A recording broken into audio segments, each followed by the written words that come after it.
oportunidade aqui chamar a Cristine e o Klaus, né, os gerentes aqui do CERT, para fazer a abertura para a gente, a primeira palestra aí, dar um susto em todo mundo, ver se acorda. Palmas, por favor, gente, pessoal. Obrigado. Bom dia, pessoal. Bom, a gente vai fazer uma palestra aqui, pode até ver que não tem segurança no nome, né? Mas eu acho que uma coisa que é interessante, a gente discutiu muito, né? Hoje a gente fala muito em modernidade, em startup, ter coisas novas, tal.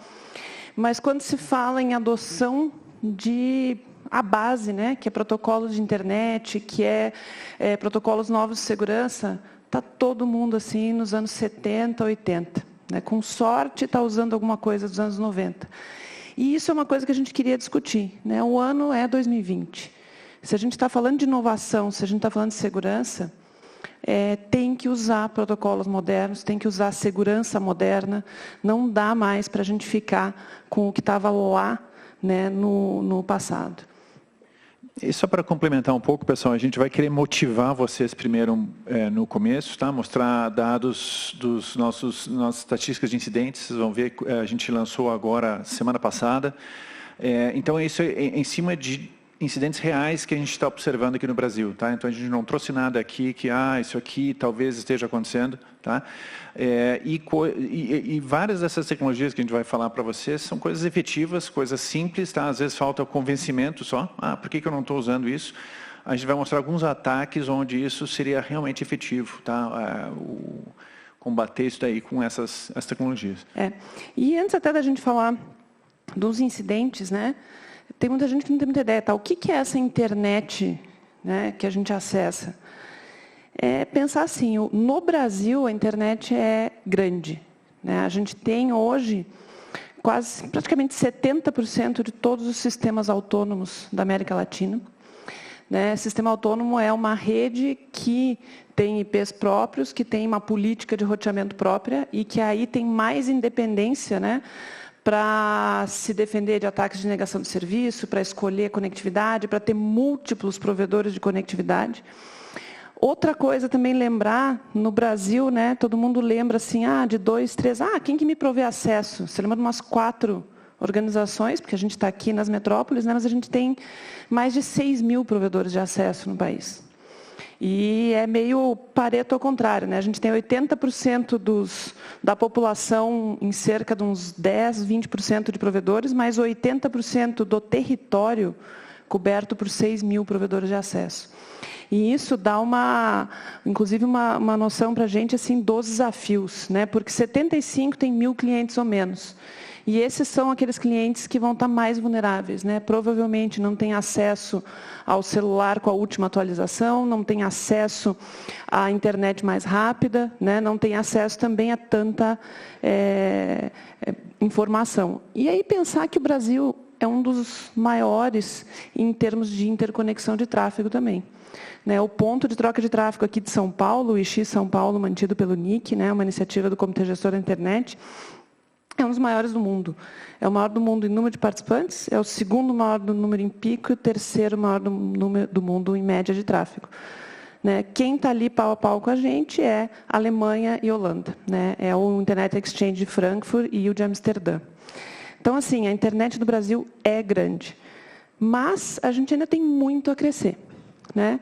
Esse aqui é o dado do CETIC, que é a gente pensar que hoje a gente tem... Tudo bem, 70% da população conectada à internet.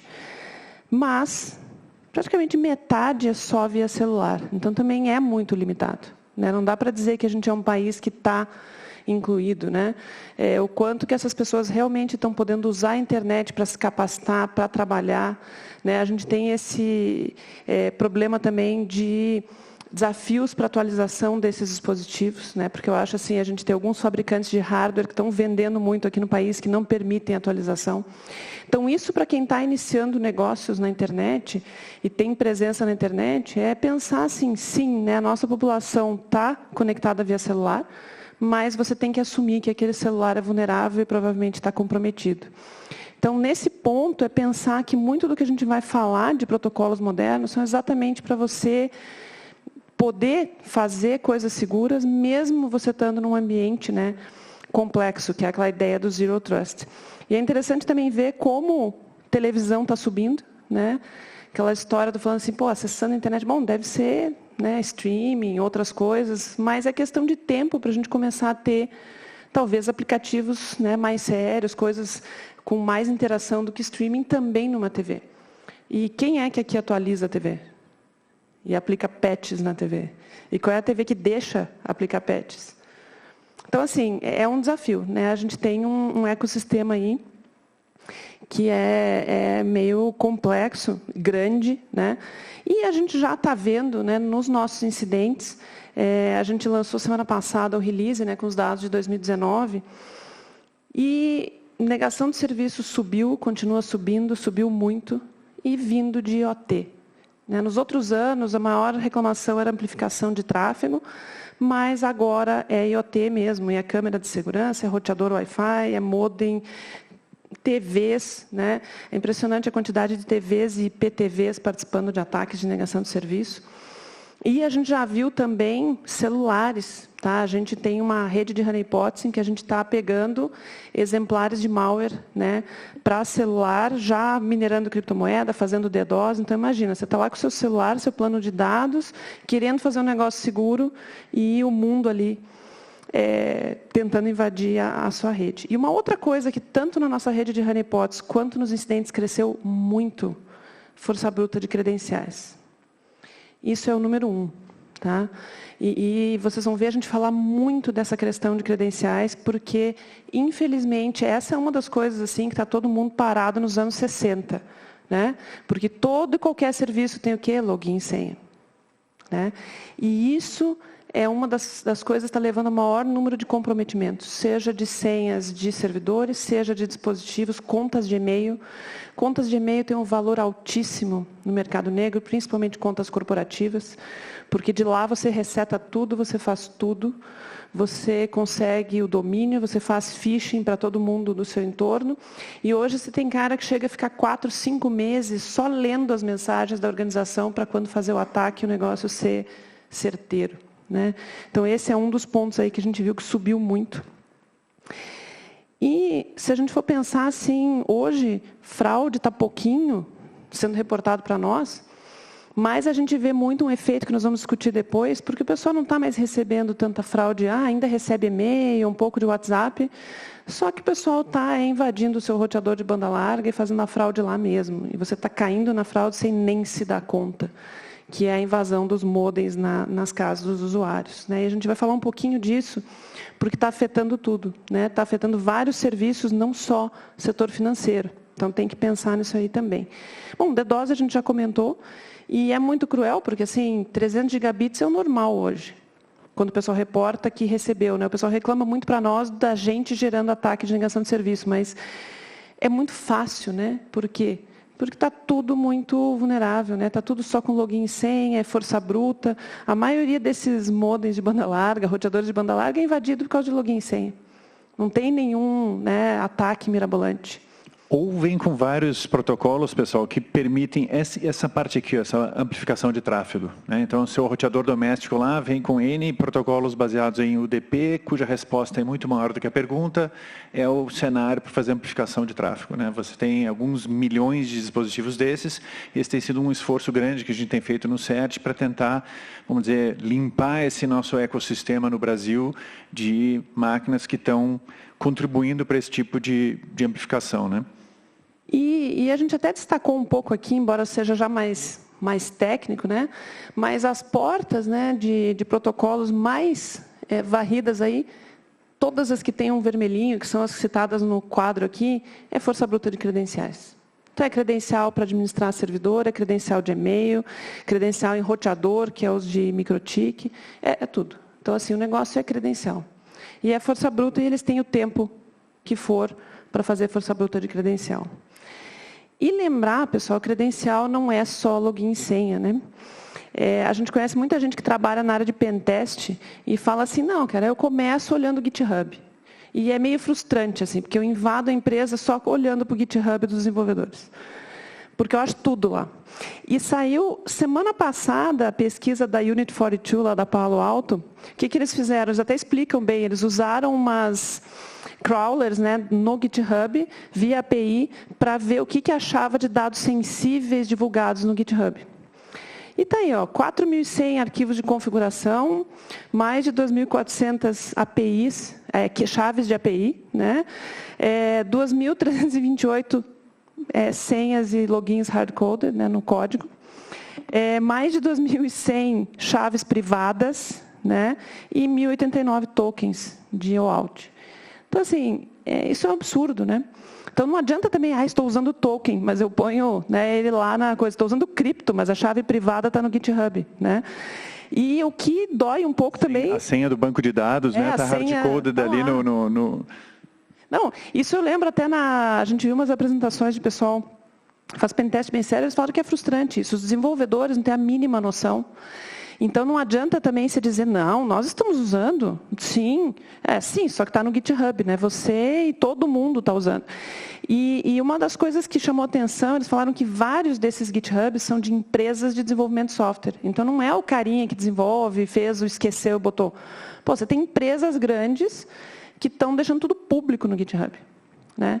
E isso que a gente nem vai falar aqui daquelas coisas como buckets da Amazon sem estar protegido, outras coisas de cloud, mas no fundo é a complexidade de desenvolver segurança. E a gente queria falar um pouquinho dessa parte de invasão de DNS. Quer comentar um pouquinho, Klaus? Por que a gente quer falar isso para vocês, pessoal? Porque, isso está acontecendo desde 2015, tá? A gente está mapeando isso aqui no Brasil desde 2015, e isso afeta diretamente os usuários de vocês. Quer dizer, qualquer aplicativo, qualquer serviço, vocês têm que pensar que quem está tentando acessar vocês pode ser vítima desse lado aqui. Quer dizer, ele tem um CPE, ele tem um home router lá, um roteador na casa dele, que não está consultando um servidor DNS legítimo, tá? Qual que é a ideia? O atacante, então, controla esse servidor DNS de maneira que, no geral, ele responde corretamente, tá? Com exceção de alguns domínios das vítimas, tá? Bancos, depois a gente vai trazer uns exemplos aqui, Gmail, etc., que ele responde com autoridade, obviamente de maneira maliciosa, quer dizer, não com o resultado esperado, tá? Isso está acontecendo há bastante tempo. É até difícil para a gente reportar lá fora, porque existe até um problema de nomenclatura disso aí, tá? Então, assim, dependendo com quem se reporta, o cara vai entender diferente, dependendo do que você está falando, e a questão esse é um número em vermelho aqui, são IPs hospedando esses DNS maliciosos fora do Brasil, e os verdinhos aqui são no Brasil. Tá? Em geral, a gente tem tido mais sucesso para tirar isso do ar no Brasil, tá? As redes estão entendendo um pouco melhor isso, mas lá fora ainda continua, assim, não é tão trivial, dependendo de onde está sendo hospedado. Né? E isso está sendo hospedado, pessoal, em cloud. Escolha a empresa, ela vai ter esse problema e você vai ter os atacantes pagando com cartão de crédito furtado, claro, pela máquina na cloud ali. E por que a gente está levantando isso aí, pessoal? É porque, assim, não dá para confiar apenas numa resolução de nome. É por isso que nós vamos mencionar protocolos envolvendo criptografia, que você, não me interessa o que o DNS falou que era aquele nome, eu quero depois fazer uma checagem adicional mais para frente. Tá? Só para vocês, a gente trouxe isso como motivação. Né? Então, como é que funciona? A Cris comentou, né, que a maioria eles simplesmente levantam isso aqui numa cloud qualquer, tá? Levanta uma máquina virtual, bota um servidor de nomes lá, tá? E aí também levantar o seguinte, a gente vê muita gente, e fora do Brasil também, a gente vai em eventos de ponta, aí o pessoal configura o IDS, IPS, sei lá o quê, e daí tem sempre o quê? Um whitelist para a Amazon, para o Google, para o VH, para a local web, os caras estão passando batido, assim, porque não tem ninguém... Não, mas imagina, foi assim, eu sei que o Google não vai me sacanear, mas imagina o tamanho da cloud, os caras não conseguem pegar isso de pronto, né? Azure, as grandes aqui, que é local web, o Wallhost, né? Todo mundo está no mesmo barco aí. Então, qual que é a ideia, pessoal? O atacante, então, levanta esse servidor DNS, tá? Configura ele é malicioso, então, como a gente comentou, ele responde com autoridade e dando uma resposta incorreta para os domínios que ele está querendo atacar, né? Para os domínios das vítimas, e para todo o resto ele responde o que você esperaria de qualquer recursivo aí, tá? Detalhe, e para a vítima ele vai responder por um IP que ele controla e lá que ele vai colocar o phishing dele, tá? Então ele hospeda a pagininha de phishing aqui, né? Então isso aqui aponta para lá. E aí, usando às vezes até uma outra máquina lá da cloud, ele sai varrendo a internet, procurando por roteadores vulneráveis. Tem várias vulnerabilidades que estão sendo exploradas, D-Link, várias, tá? E pensar o seguinte, não é só vindo direto da internet, né? A gente tem hoje, né, caiu meio em desuso fazer defacement, né? Consegui invadir a página web e botei um defacement lá. Que os caras põem um JavaScript malicioso, que daí do browser da vítima ele está via rede interna tentando atacar o modem. Então, é pensar que é um pouco mais complexo, isso daí não é só via internet direto, né? Agora, isso aqui está sendo efetivo, tá, pessoal? Uma vez achando um CPE vulnerável, ele faz o quê? Ele vai lá simplesmente de maneira não autenticada, esse aí que é justamente o furo, e ele permite que você modifique, então, a configuração de DNS do seu roteador doméstico. Tá? Então, ele basicamente, em vez de agora apontar para o 8888, ou enfim, para o recursivo da sua operadora, ele aponta agora para o DNS do atacante. Tá? E, quer dizer, cai nesse lado aqui, né? E aí, só reforçando uma coisa que estava no último slide, a gente não reforçou muito, isso está acontecendo desde 2015, para o setor financeiro como um todo, o cara quer fazer um phishing direto. Só que no ano passado, isso começou para tudo, para serviço de streaming, para serviços de mobilidade, para apps em geral, para serviços que estão muito conhecidos aí, para redes sociais todas e todas as grandes redes. Então, a gente trouxe até um exemplo que está no ar aí nesse fim de semana, a gente está notificando sem parar, que é um phishing de Gmail. Né? Então, imagina, o cara está na casa dele, invadir o DNS, ele vai lá tentar entrar no Gmail, né? Ups! Né? Então, se você fizer uma consulta DNS para este IP aqui, a gente sanitizou, tá, pessoal? Mas se você fizer uma consulta para ele, por gmail.com, né, um recorde do tipo A, ele responde com isso aqui. Claramente não é o IP do Gmail. Tá? E aí, se você tentar ver, sim, mas e aí, tem alguma coisa lá? Tem. Né? Tem claramente um phishing, né, meia boca aí do Gmail, com erro e tudo, né? Não é nem o Google, né? É o Gulli, né? Claramente para fazer o quê? Para capturar a credencial. E aí a gente cai naquele outro problema, login e senha. O cara só tem login e senha para acessar o Gmail dele. Tá? Se ele não habilitou o segundo fator, dá problema, né? E é interessante que daí ele já aqui a página, algo deu errado, verifique e tente novamente. Tal. Era a mensagenzinha que vem logo depois dele capturar, né, o esquema. Inclusive, tem um pessoal da área de cognição que falou que, eu estava vendo um TED Talk esses dias, o cara falando que ele acha assim, que é proposital essa história de phishing ter typos. Né? Porque assim, aí o cara que cai, eu não vou perder tempo com o cara que é esperto e que sacou que é um problema. Né, e que vai sacar que é uma fraude. Né, só vai cair o cara que é muito, né, inocente. E é aquela história, né, tem muita gente que acha a educação de usuário não serve para nada. Serve para muito. Né? Educação de usuário é algo muito importante, porque todo mundo está sendo vítima disso aqui. Né? A gente já teve phishing faz algum tempo, mas uma época, por exemplo, registro BR direto, os caras queriam pegar a credencial, né, lá do registro, todo mundo está sendo afetado por isso aqui. E só exemplificando isso, Cris, que como educação de usuário resolve, nesse caso aqui, mas eu estou vendo meu navegador lá, está aparecendo direitinho, gmail.com. Sim, tá. O nome é esse mesmo. Né? Mas, por exemplo, claramente o cara está conectando um lugar que não é HTTPS, não tem certificado. Se tiver certificado, e é uma coisa que a gente está tentando passar para o usuário, cara, você clicou no certificado, é do Google mesmo? É de quem esse certificado? Né? Então, assim, tem coisas que daria para fazer, e não só naquela linha do, mas resolveu o DNS, então deve ser isso. Né? E aí aquela história, né? Quando a gente fala dessa história de modernizar a presença na internet, é realmente usar os protocolos que foram desenvolvidos nos últimos 15, 20 anos, e que já estão aí há muito tempo, estão disponíveis, e falta, né, a gente colocar isso em prática para todo mundo aí que está tendo negócios na internet. Então, pessoal, a gente compilou assim, vamos dizer, uma lista. Depois vocês vão ver que tem muitas referências no final, até para testar alguns desses protocolos. Para quem está remoto também, para vocês aqui, a gente vai provavelmente, a partir de amanhã ou depois, né, porque hoje não sei se a gente consegue chegar no trabalho com esse, né, caos aqui, mas os slides vão ser públicos, a gente vai deixar no ar exatamente para vocês poderem seguir os links. Tá, então, pode tirar foto também, mas assim, tudo é clicável ali, a gente vai ter muita coisa, a gente vai, para cada uma dessas coisas, ter mais detalhes depois. Então, pessoal, em ordem de importância, assim, se tivesse uma coisa aqui para vocês saírem daqui e habilitarem, ou pensarem no seu próprio app, no seu próprio site, acho que seria a autenticação de múltiplos fatores. Tá? Essa história do, o cara bateu lá login e senha, enter, é isso aí.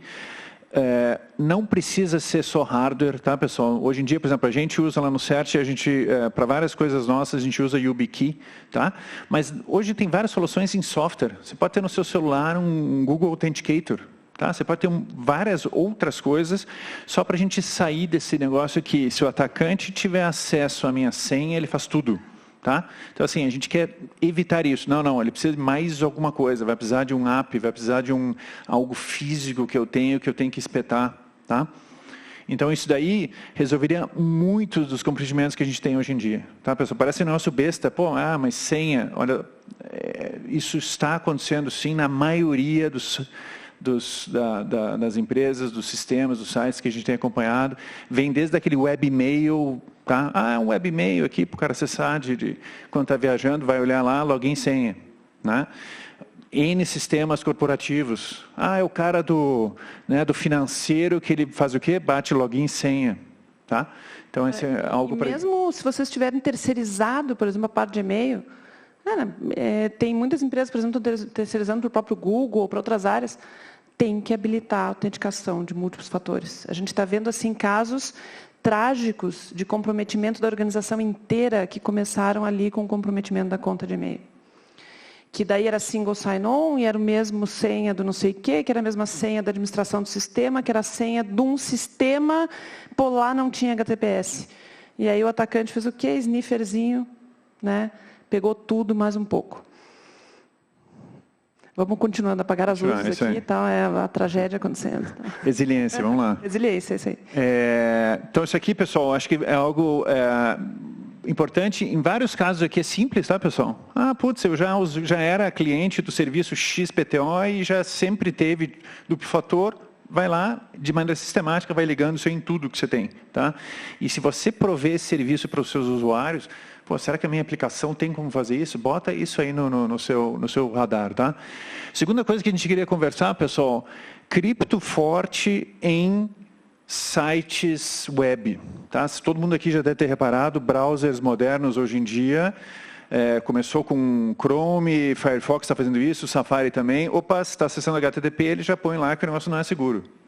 Risca o site, ele está te dando dicas que você está acessando o negócio via HTTP. Tá? Um monte de gente fala, mas exagero, eu estou servindo uma página pública, né? Eu não tenho nada para cifrar. A questão não é o cifrar, a questão é autenticar o seu usuário. Será que eu estou falando com um site real? É o CERT mesmo que eu estou falando? Porque o DNS meu lá de casa, sei lá se está funcionando ou não. Está resolvendo por alguma outra coisa. Tá? Então, não dá para confiar só em resolução de nomes.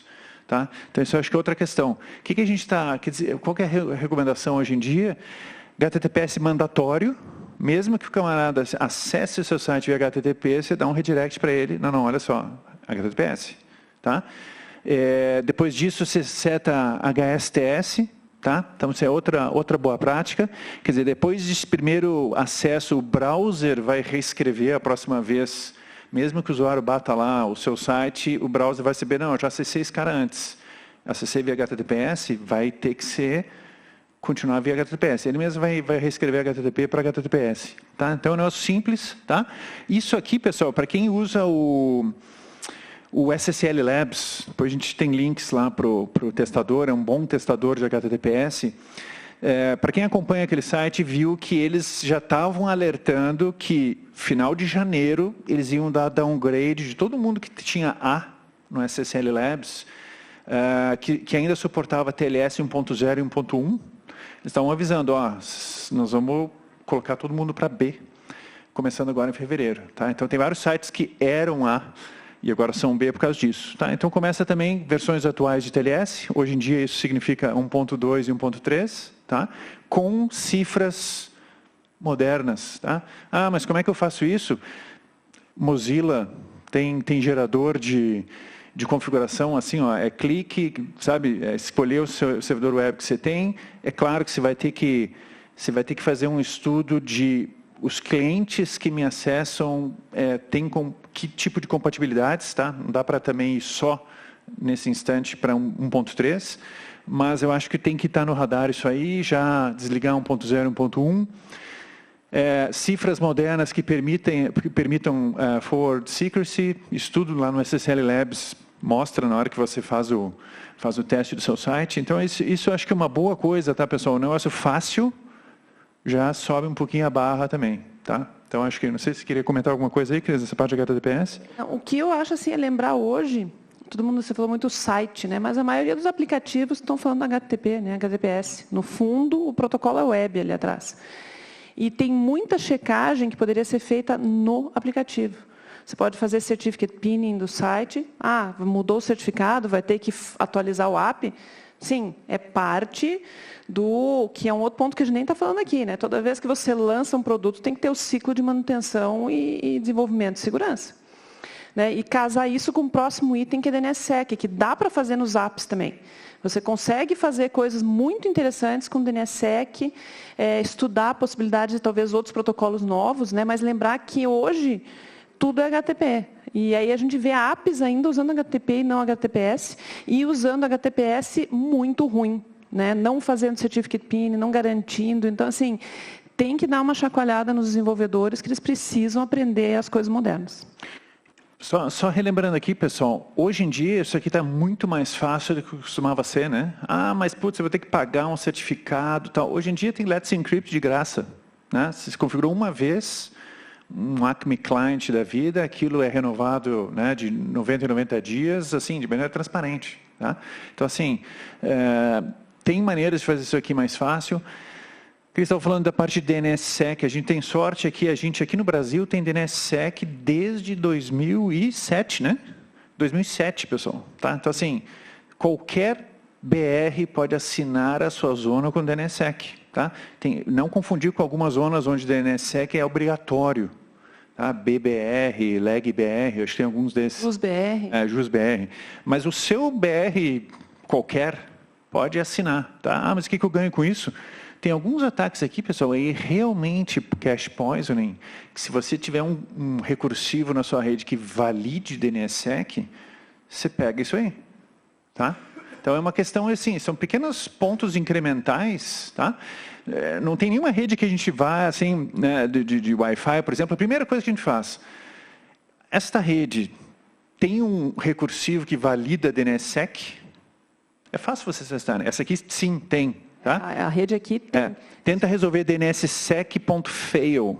Tá? Esse é um registro que foi feito de propósito para não validar se você estiver testando isso. Tá? É um recursivo que não testa. Bom, aí ele valida. Ele te dá uma resposta. Tá?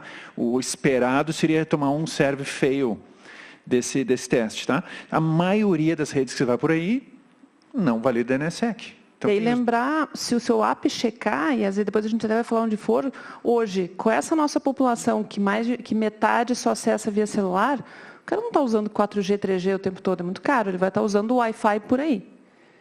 Né? Então, a gente tem algumas coisas que a gente está falando aqui que são muito importantes para a sua presença na web. Isso está embutido nos clientes, embutido na aplicação, embutido no todo o sistema, porque você não pode confiar no DNS, que não é só o roteador. Né? O cara que está ali no Starbucks, o cara pode estar lá, você tem o cara, ele faz cache poisoning, assim, não é nem cache poisoning, nesse caso ele faz o antes do cache poisoning, que a gente nem botou ali, que é fazer o man in the middle. Né? Responde, DNS LDP, respondeu primeiro, já era. Né? Então, acho que é isso que a gente tem que pensar, hotel, aeroporto, conferência, né? Aí outra coisa para estar no radar de vocês, pessoal, principalmente para quem está desenvolvendo o app próprio, começar a pensar também em DOI e DOT, né? Quer dizer, DNS em cima de HTTPS ou em cima de TLS. Você poderia ter assim, não, minha aplicação só fala com um servidor do meu que eu sei a priori e que eu sei o certificado desse cara. Sim, qualquer outra coisa, o seu aplicativo se recusa a conectar e a resolver nomes, né? Então, quer dizer, são outras coisas também que a gente... Sim, tem questões de privacidade com os grandes servidores de DOO, né? Isso é uma discussão que todo mundo tem, sim. Começou a ter DOO, porque tinha espionagem, tem o governo pegando, mas daí agora você tem 2 ou 3 globais que também vão ter todas as consultas DNS. E isso é uma discussão em aberto, né? A gente vai nos fóruns de governança de internet, gera todo aquele estresse, mas assim, o protocolo está aí. Põe o seu servidor, DOO ou DOT. E a sua aplicação só conversa com aquilo. A consulta vai ser cifrada, vai estar tudo cifrado e você só fala com o seu, né, servidor. Mas o ideal é o conjunto de tudo, é ter tudo isso, e ter DNSSEC, e fazer um Certificate Pinning, e usar um protocolo mais seguro HTTPS. É fazer o combo, né? E isso hoje em dia não precisa mais fazer na unha, né? Já tem muita coisa aí que facilita a implementação disso aí. Movendo para o próximo ali, pessoal, e aí a gente vai para uma outra área, acho que muito importante, que é a reputação de e-mail, tá? Que a gente estava falando antes, mas phishing, esse negócio acontece, mas a minha organização precisa mandar milhares de e-mails para milhares de pessoas. Mas e aí, como é que a gente sobe a barra para que a gente consiga acreditar mais nesse e-mail? Está vindo realmente da organização X. Né? Tem vários protocolos aí, pessoal, só enfatizando essa parte aqui, tá, de DMARC, DKIM, SPF, tá? Tem implementações free, tem implementações pagas, tem várias implementações. Você vai olhar na prática, isso aqui não é todo mundo que usa, tá? Seria muito interessante, grandes provedores de e-mail, ao receber uma mensagem que que bata o DMARC, né, o DKIM SPF, já dá uma reputação maior, muda de cor, bota um verdinho, né? Então, eu acho que é algo a investir. Isso aqui, só relembrando, né, pessoal, isso aqui você basicamente está assinando headers, né? Aqui você está garantindo que quem são os IPs da sua rede que estão autorizados, ou ranges da sua organização que estão autorizados a disparar mensagens. Tá? E aqui, basicamente, denota qual é a sua política quando alguma dessas regras não forem, quando elas forem violadas. O que eu faço? Eu descarto, não descarto, reporto de volta para você? Então, tem várias coisas interessantes. Isso é uma das coisas bem interessantes. Por exemplo, você configura, a gente tem uma política assim, configura tal, não sei o que, tem o DMARC. E a gente criou um endereço de e-mail e está na política, se você receber, checa DKIM SPF, receber um negócio que diz se é do CERT, não é, manda para nós. Então, você ainda consegue ser avisado quando tem alguém tentando fazer phishing, usando o seu domínio e usando o nome da sua organização. Né? Eu acho que é muito interessante usar isso para facilitar a vida dos grandes provedores de e-mail. Né? Porque aí eles podem dar uma reputação maior para o e-mail da sua organização e menor para o phishing tentando pegar a senha da sua organização, ou seja lá o que for. Outra coisa, pessoal, que parece óbvio, mas um monte de organizações aqui no Brasil ainda não usa, Start TLS. É um negócio assim meio óbvio, quer dizer, é você cifrar a comunicação entre 2 MTAs, tá? Então, assim, tem vários, depois a gente vai passar, como a gente comentou, os links aí de testadores, vocês vão ver que tem um monte de sites por aí que não tem Start TLS ligado, tá? Aí começa outra coisa interessante, pessoal, como essas tecnologias vão meio que se encadeando, tá? Porque, por exemplo, idealmente, a gente gostaria de usar DANE, tá? Que é um mecanismo para evitar downgrade de Start TLS e que usam certos recordes no DNS, o TLSA, né? Só que o pressuposto é que você precisa ter DNSSEC para ter isso aí, tá? Então, essas coisas começam meio que se interligar. Se eu tiver minha zona assinada com DNSSEC, então eu posso usar DANE. Tá? Então, assim, tem motivações aí para ter, tá? DANE, então eu permita que o site que está mandando e-mail para mim, ele faz uma consulta DNS primeiro. Tá, entendi. Aquele outro site, ele suporta Start TLS, tá? E aí eu evito um cara no meio do caminho fazendo downgrade, esses ataques de downgrade, né? Você tem um governo, por exemplo, no meio do caminho, naquela primeira parte do SMTP que não é cifrada, o governo do meio do caminho ele pode omitir aquelas capabilities do MTA dizendo que suporta Start TLS. E se isso for suprimido, bom, então a conversa vai ser em clear text. Tá? Então o DANE aparece aí como uma maneira de, vamos dizer, tentar ser um pouco mais resistente contra esses tipos de ataque. Tentar impedir que alguém faça o man-in-the-middle, né? Porque o que o governo vai fazer é ficar no meio do caminho e ele só precisa, para esnifar o seu e-mail, dizer, mando eu o pacote UDP, lembrar que é DNS, né? Mando o pacote UDP, esse aqui não tem o Start TLS. Downgrade, não tem mais cifra. Né? Eu lembrei agora só, pessoal, a gente estava falando voltando lá atrás aqui de HTTPS, né? A gente ouve muito assim, mas meu site é público, não tenho nada a esconder. Sim, mas tem outro motivador. Aqui no Brasil, a gente já sabe de alguns casos de operadoras, tá? Que dão o acesso físico e já que ele te dá um acesso físico, ele interfere no tráfego HTTP. Como é que ele interfere? Ele vai injetando aí no meio um bannerzinho ali, uma coisinha colar, tá? Isso acontece, tá? Não é ficção, tá? Então, nesse caso, o HTTPS impediria esse tipo de coisa aí também, né? Você quer ir para o último, Cris? E aí, eu acho que, por último, pessoal, acho que nessa discussão o ano é 2020, é IPv6, tá? Eu acho que é a gente parar de encarar IPv6 como, esse negócio aí que é novo, né? Bom, o protocolo não é novo, tá? Outra coisa que a gente tem que lembrar, acabou o V4, tá? Isso aí não é teoria da conspiração, tá? E a gente acho que tem que começar a pensar um pouquinho diferente, pessoal. IPv6 é a tecnologia atual, V4 é legado. Ninguém está dizendo aqui que nós vamos parar, não vai mais existir V4 a partir de amanhã. Mas eu acho que a gente tem que inverter um pouco como é que a gente vê isso aí. V4 é legado, ok, tem o suporte para isso até X tempo, mas começar a encarar que a minha aplicação que eu estou escrevendo hoje, o meu site, o meu app, tem que pensar nisso aqui. Não pode ser um remendo. Puta, é mesmo, e agora? Tem esse tal de IPv6. Tá? Então, isso eu acho que inclusive é uma recomendação do IETF, de protocolos novos hoje, tem que começar pensando nisso aqui. Aí V4, aí você vê, é legado. Trate como legado isso aí. Né? Para quem, até se vocês procurarem no canal do NICBR no YouTube, tem um painel que foi feito fim de 2018, quando teve 10 anos do projeto PV6BR, né, que foi um projeto de dar treinamento e tal. E, naquela época, o Scartone da Vivo, ele falou, olha, a nossa rede móvel, nós vamos agora mover para ela ser V6 only, celulares, e tradução para V4. Né? Que daí é bom lembrar assim, a coexistência V4 e V6 vai acontecer por muito tempo. Só que ou você está traduzindo de V4 para V6, geralmente usando Carrier Grade NAT para V4, porque não tem IPv4 para os celulares, ou você põe V6 em tudo e vai ali. Por que eles estavam tomando essa decisão? Porque em 2018, mais de metade do tráfego mobile era todo V6. Por quê? Porque os grandes já estão todos em V6. Né? E o que são umas coisas que o pessoal não se toca muito? Está na hora de ir para V6. E está na hora de vocês cobrarem, né, as operadoras a botar V6 nativo, porque assim, tem hoje um grande discussão até legal na linha do não, mas o seu site tem que ter a porta de origem, tem que ter não sei o quê, porque não dá para investigar, porque daí se acontecer uma fraude... Eu falei, não, só está acontecendo isso porque não tem V6 em toda a rede ainda. Quando tiver IPv6, acabou essa briga do o cara fez uma fraude usando meu aplicativo, comprou 30 quilos, né, 30 pratos de comida não sei aonde, não pagou. Aí eu chego na operadora, então, tinha 1000 pessoas usando aquele IPv4 ali.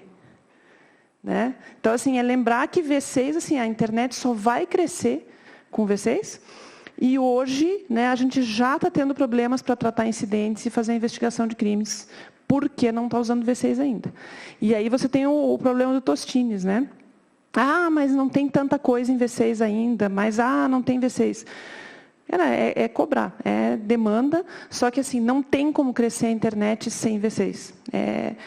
Vai ser acho que um gargalo muito grande aí. Algum outro comentário aqui? Acho que a gente podia ir para as referências, pessoal, porque eu acho assim, muito interessante se vocês puderem ter onde pesquisar. Tem um site que se chama internet.nl. Eles testam de tudo o que tinha no slide anterior, só não testa do e dot. Todo o resto no seu site você consegue testar aqui. Tá? Você põe o seu domínio, o seu site aqui e o seu domínio de e-mail aqui. Eu comecei o dia testando o Wi-Fi daqui, Eliana, no Test Your Connection. Test Your Connection. A parte boa é que valida DNSSEC, a parte ruim é que é V4, apenas V4. Apenas V4. Mas é aquela história assim, ó, aqui, se vocês forem testar o site de vocês, tem dicas, né? O que está errado, o que eu tenho que melhorar, para onde que eu vou, o que eu preciso fazer. Então, assim, não tem mais aquela história. Legal até com o desenvolvedor, gere um gamification aí, diz para o cara que, ó, tem que ter 100% aqui. Né? E se você for champion, você é 100% em site e e-mail. E eles testam o quê? DKIM, DMARC, StartTLS, todas aquelas tecnologias ali. E mais importante, né, pessoal, se você não tiver determinada coisa, tem dicas de como é que eu ligo. Tá? Vários dos links que a gente vai mostrar para vocês depois, você faz via esse teste mesmo. Cara, como é que eu faço isso? Que protocolo é esse que o cara está falando? Segue os links. Né? E aí outro, principalmente para a parte de servidor web, ou servidor de aplicações, né? Servidor web, seja para uma aplicação, é o SSL Labs, né? Que é o SSL Test. Aqui, sim, tem muito detalhe. Ele vai te dizer se o problema é a cifra que você escolheu, se o problema é a ordem da cifra, se o problema é que você está com um protocolo antigo, se você está vulnerável, né? E uma das coisas que o Klaus falou, quer dizer, uma vez você testando aqui, como eu gero, né, o meu servidor HTTPS, uma configuração segura? Pessoal, vão no SSL Config do Mozilla. Você pode escolher desde serviços de e-mail a serviços de nuvem, mais de um provedor, para banco de dados, e você escolhe se você quer antigo, intermediário, moderno, e ainda se você quer HSTS, se você quer stapling do certificado, e ele vai te gerar ali a configuração. É isso, é copy, paste, tal, enter. Então, assim, não é mais aquele tempo que, sim, era difícil. Você ia ter que ter o administrador de back-end lá, como é o nome moderno hoje, né? O cara do back-end. Quer dizer, o administrador do servidor lá, ele vai ter que ir lá, ler 30 manuais, ver o negócio do Apache, errar muito e daí acertar. E era tentativa e erro naquela época, né? E tome restart no Apache, né? Quer dizer... Cifras, pessoal, vocês configuram ali, voltam no SSL Labs, lembrando que tem uma simulação de handshake de clientes, então, assim, sim, existe o potencial de você não servir mais conteúdo para um determinado cliente. O cara tem um Android velho que esperava TLS 1.0. Ok, é um risco, mas pelo menos você está sabendo disso. Tá? E no SSL Labs ele vai dizer todos os browsers e todos os aparelhos de celular e qual é compatível ou não com aquela sua configuração. Então, assim, ajuda muito, inclusive, a parte de usabilidade do site. Uma sugestão hoje, pessoal, fique aqui no intermediário, em outras palavras, TLS 1.2 e 1.3, tá? Não precisa ir para a moderna é 1.3 only, tá? Então, assim, sim, para clientes modernos isso não teria problema, mas você corre o risco de deixar bastante gente de fora. Mas isso aqui é o suficiente. Com a HSTS, você vira A+, no SSL. Se eu não me engano, sim, o Intermediate funciona com Android 4 em diante. Então, assim, cara, pega muita gente, né? A gente não está deixando de fora um público tão grande assim. Então, acho que é legal vocês pensarem. Esse é o slide que a gente comentou, que é, né, links, mas a maioria deles Cai na prova os links todos, né? Cai na prova. Cai na prova, exato. Mas, pessoal, tem muita coisa aqui, é mais protocolos, tal, mas eu diria assim, se vocês ficarem no Internet NL e nesses sites aqui de TLS, cara, precisam ter muita coisa. No site do IPv6 tem curso online gratuito em português. A gente tem muita coisa disponível. O registro tem um tutorial bem bacana de DNSSEC, tá, pessoal? Então, como assinar, como é que você valida, como é que você faz isso lá na interface do registro, tá? Então, assim, pessoal, o nosso está disponível. É ligar, tá? E a gente só queria comentar, né, o tópico desse ano é o tópico do internet mais positiva, né? Em inglês era até o Safer Internet, que é aquela coisa do Safety Security. E a gente aqui fazendo meio que um shameless plug, né? Assim, pense que tem bastante gente querendo fazer uma internet mais positiva. A gente tem hoje o programa Internet Mais Segura, que ele foi lançado pelo pessoal do ISOC, nós do NIC, Sindtel Brasil, a Abranet, a Brint, a Abine já se juntou.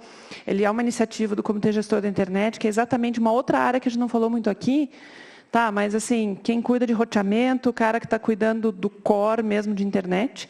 O que a gente falou hoje são mais os protocolos que estão rodando em cima ali, né? Mas aqui é uma iniciativa para essa outra área. Para quem, se tiver alguém que está interessado na parte de segurança de roteadores de banda larga, tem um documento que a editora foi a Lucimara, que trabalha lá com a gente, e que já está em português. É um documento é um checklist de escolha de roteadores de banda larga seguros. Quase tudo aqui se aplica para qualquer IoT. Então, se vocês tiverem uma startup, tiverem uma empresa, estão querendo começar a escolher fabricante que vai fazer o OEM, que vai fazer o chip, olhem isso aqui. Olhem principalmente a parte de requisitos de segurança de software, requisitos do fabricante. Tem muita coisa que se aplica, trocou CPE por device, vai se aplicar para quase tudo. Tá? Só não vai se aplicar a questão de startup de conexão de assinante, que é pequenininha. Tá? Mas isso aqui se aplica para quase tudo que é IoT.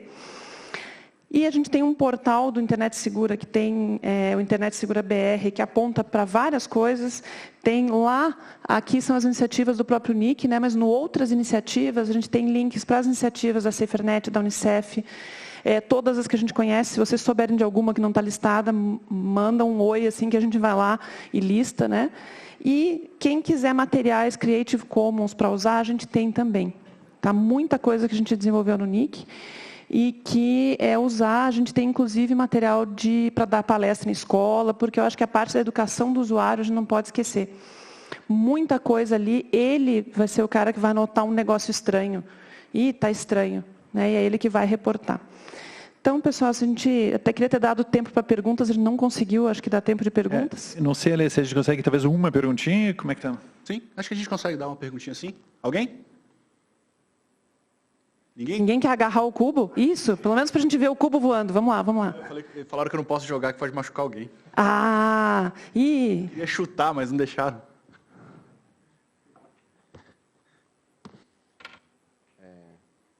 Só falar na bolinha preta. Alô, bom dia pessoal, meu nome é Marcos. Eu queria fazer uma pergunta. Eu trabalhei numa empresa até meio lado financeiro e a gente teve ano passado problema com cópia, né, com fazem do site. Nosso site foi clonado e o pessoal teve pessoas fazendo pagamento de empréstimos num site que não era nosso. E a gente nem faz empréstimo. E eu tive muita dificuldade em reportar esses outros sites que foram clonados.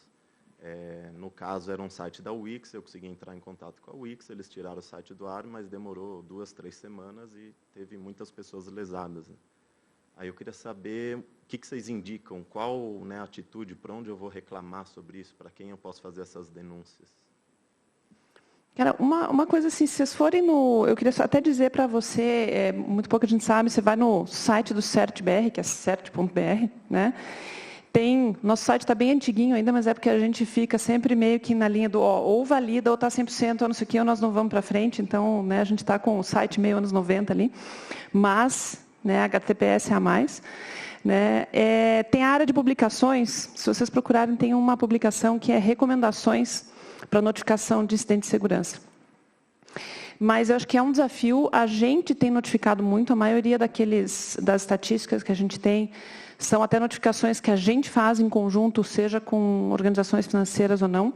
Mas hoje está um desafio, né? Então a gente dá dicas assim, como achar o contato correto, que nem sempre é trivial, o que e como notificar, porque é difícil às vezes as pessoas entenderem a notificação. A gente tem tentado fazer um trabalho junto com associações dessa linha. Então, globalmente, a gente está fazendo um trabalho com o MOG, para eles falarem com a área de empresas de hosting, para dar recomendações de como receber notificação, de como tratar isso daí. Mas é um desafio. Quer dizer, o desafio, por exemplo, a gente recomenda todo mundo nos copie. Por exemplo, quando você for mandar esse e-mail, for mandar essa notificação, põe a cert@certbr na cópia, porque se estiver indo para o lugar certo, a gente vai ficar antenado e vai tentar acompanhar uptimes, porque a gente tem estatística de uptime, e se a gente souber um contato melhor, a gente vai tentar encaminhar para um contato melhor. Tá? Então, isso é o que a gente pode fazer. Mas a gente tem também tentado fazer um trabalho de educação muito grande para os administradores dos sites. Eu só queria reforçar isso que a Cristina falou, assim, vai dar uma olhadinha no nosso site, nesse documento, porque a maneira como você reporta, principalmente esses casos de phishing, fazem uma tremenda diferença. Eu não estou falando que não tem casos difíceis, tá? Tem casos difíceis que vão sair dali um mês, tá? Mas muitas vezes o que a gente vê é que a maneira como você notifica o phishing, você tem que ir direto ao ponto. Imagina que o cara do outro lado, ele tem 1000 e-mails na caixa de abuso, tem 5.000. Então, muitas vezes a gente vê um texto que é meio que um legalês, assim, sabe? E vai, fala, e lá no final, na última linha, tem uma URL que é a página problemática. A chance do cara ler até o final é baixa.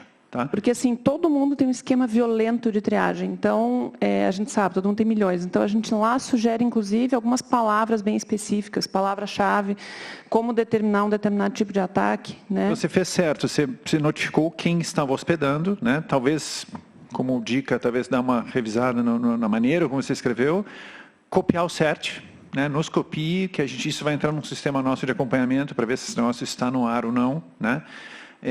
Mas, infelizmente, nessa parte de resposta a incidentes não tem uma resposta mágica, tá? Assim, sim, vão ter redes que vão ficar muitos dias no ar, muito mais do que a gente gostaria. Tem redes que respondem em horas, assim, sabe? 2 horas, 3 horas a fora do ar.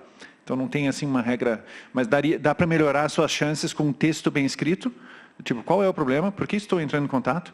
Quero que tire esta página aqui. Sim, sou eu o dono porque isso é outra coisa que às vezes o provedor fica do lado, sim, mas quem é esse cara? Ele está notificando por quê? Né? Aí você deixar claro que eu sou o dono dessa página, né? A página legítima é esta e eu estou dizendo que existe uma outra que não é legítima. Então, tudo isso de maneira clara ajuda também, né? Obrigado. Só um adendo também a isso, para... A gente não hospeda, né? A busca só indexa, mas você tem como também reportar phishing na busca. Cada um tem uma análise, a gente tem as análises de phishing nossas e tal, mas tem um formulário, se você digitar reportar phishing em Google, vai vir um formulário que você também consegue reportar. Não que a gente não vai tirar o site do ar, porque não está hospedado com a gente, mas a gente consegue, pelo menos, se for comprovado pelo nossa triagem que é phishing, ele vai cair como aquele alerta vermelho no Chrome. Então, já é alguma coisa, né? O site vai continuar lá, mas pelo menos você tem um alerta para o usuário que aquele site que ele está entrando é phishing. Tá. Mais alguma pergunta, pessoal? Opa. Bom dia, meu nome é Poliana.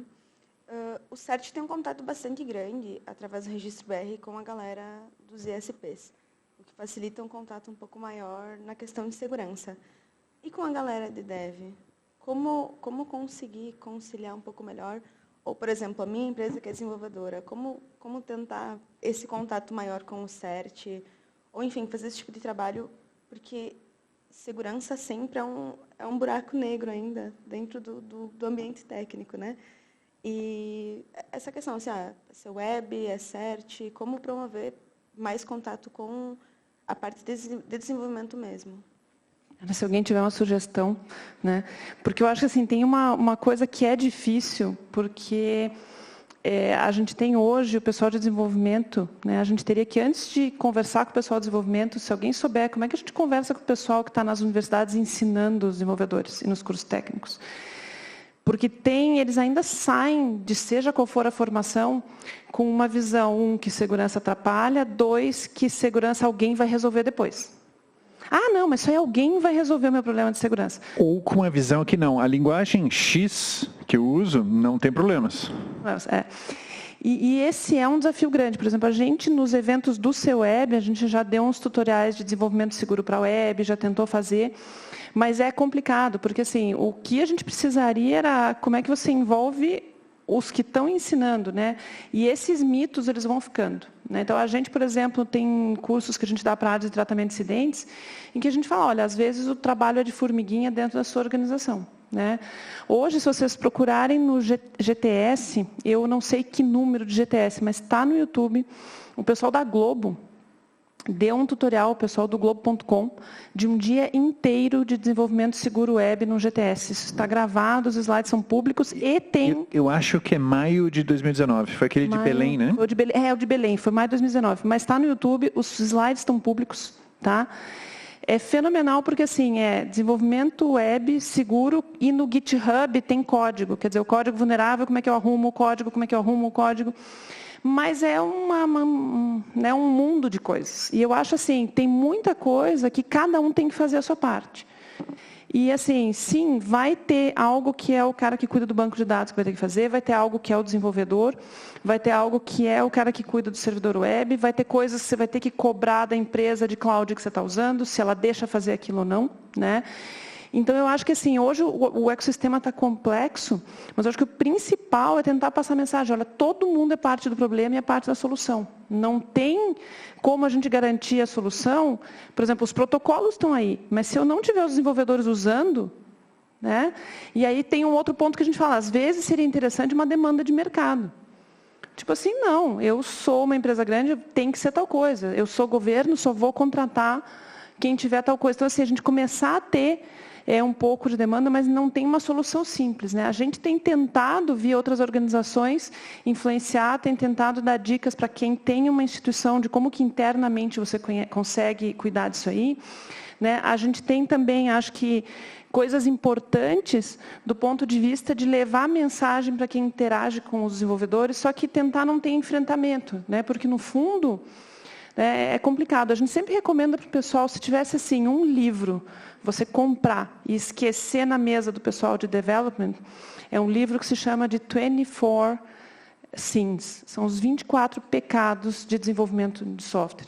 Aquele livro, ele tem, acho que são mais de 10 linguagens, tem todos os frameworks que você imaginar, tem Java, que os desenvolvedores acham, mas eu uso Java, não tem buffer overflow, o mundo está lindo, né? Então, tem tudo isso, e ele, naquele livro, ele não é um livro muito grande, ele é assim, qual é o pecado, como ele se manifesta no código, como eu corrijo. E a gente conhece gente que fez isso, largou na mesa dos desenvolvedores, ele, não, apareceu um livro fenomenal lá que compraram, e o cara vai indo, porque daí ele começa a ver tudo que ele fez de errado. Né? Eu falo assim, é um livro São Tomé. Eu acho que ele resolve uma coisa também, que muito desenvolvedor não acredita naquilo. Então, assim, não, mas SQL Injection, isso aí é ficção científica. Isso aí não acontece na prática. Aí você fala, cara, acontece todo dia. E o legal desse livro do 24 Sins é assim, ele mostra como é que isso acontece, vários advisories que, lembra do bug tal? Então, era isso. E como é que eu corrijo isso no código? E não é uma correção do outro mundo, né? São pequenas, e eu acho que aquilo vai incentivando. E tem um capítulo lá que a gente nem falou dos pecados aqui, que a gente falou que não tinha muito tempo, mas é acreditar que hash resolve o problema, que hash é assinatura, e usar MD5 até hoje, né? Que é um negócio que você fala assim do... Aquele livro tem um capítulo de cripto, escolhendo cripto de maneira certa. Pessoal, em 2000, Bruchner já falava do, cara, esquece MD5, tá? Quantos anos se passaram? 20. E o pessoal continua usando MD5 em código. Então, assim, pessoal, assim, tudo, né? SHA-256 em tudo. Né, que vocês tiverem agora, mesmo SHA-1, tá? O negócio já... já tem colisão, tudo. E minha sugestão, nesse caso bem prático, seria assim, pequenos workshops semanais, por exemplo, com os seus desenvolvedores. Pessoal, vamos fazer 1 horinha dia tal, tá? Mostrar um problema relacionado. Começa com esses códigos da Globo, a licença dá para usar, GitHub foi feito para isso, aí o cara olha para aquele código, mas isso aí é vulnerável, é? Aí na hora já vem na cabeça dele, putz, mas eu mesmo já escrevi várias coisas que são desse jeito, né? E aí ele corrige ali, corre para depois corrigir as coisas que estão em produção. Né? E deixar na mesa dele aquele livro do 24 pecados, do tipo, cara, dá uma lida nisso aqui. Nem que ele não entenda muito inglês, tem tanto código lá que ele já vai ver, assim, né? Uma bomba do lado do código, um ok do lado do outro. Né? Vai ser um negócio visual, assim, né? Um negócio que pega. Mas eu acho, assim, são desafios, né? Essa área de desenvolvimento é um desafio grande, mas eu acho que é um desafio porque o pessoal vem sem validar a entrada, vem achando que tem memória infinita, vem achando que tem recursos infinitos. E é impressionante, mas quem é que vai procurar o meu site? Aí é não entender que é 24/7 todo mundo procurando qualquer site. Nessa época de data leak também, o quê? Tinha um banco inteiro de dados de usuário com credenciais que não estavam cifradas. Né? Então, assim, essa coisa vai só piorando, né? Bom, obrigado, doutora Cristine, obrigado, doutor Klaus. Palmas, pessoal. Obrigada, viu, pessoal?